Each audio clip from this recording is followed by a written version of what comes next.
So your outbound calls are showing up to customers as potential spam and you're wondering, what can you do about it? Well, the first thing I would do is talk to your CSM and have them lock in your outbound caller ID number to just a single phone number. That way, every time you call out of ServiceTitan, it's going to be calling out from the same phone number. A lot of the time, that alone will take care of the problem, but even if it doesn't, at least now we only have one phone number to deal with. Plus, having your outbound number locked can be beneficial because it means your marketing campaigns aren't artificially inflated by people calling you back. Okay, but let's say that didn't do the trick. What's the next step? Well, something showing up as potential spam on a cell phone is handled by individual phone carriers. So cell phone carriers all have their own individual algorithm/database that handles that. And most of these carriers have some sort of form you can fill out if you are a legitimate business that's having a problem showing up as potential spam. I will link to all of those forms in the description of this video, but you'll want to take your outbound number and submit it in all of those forms. And do note that it can take a while to see the actual effects of that. And the final thing you can do is ask your CSM to update your CNAM, your CNAM.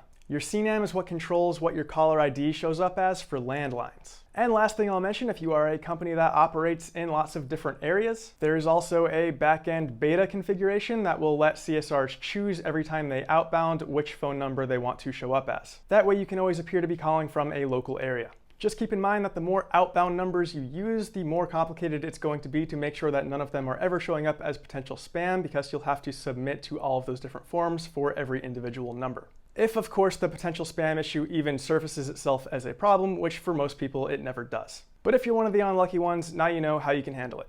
All right, goodbye!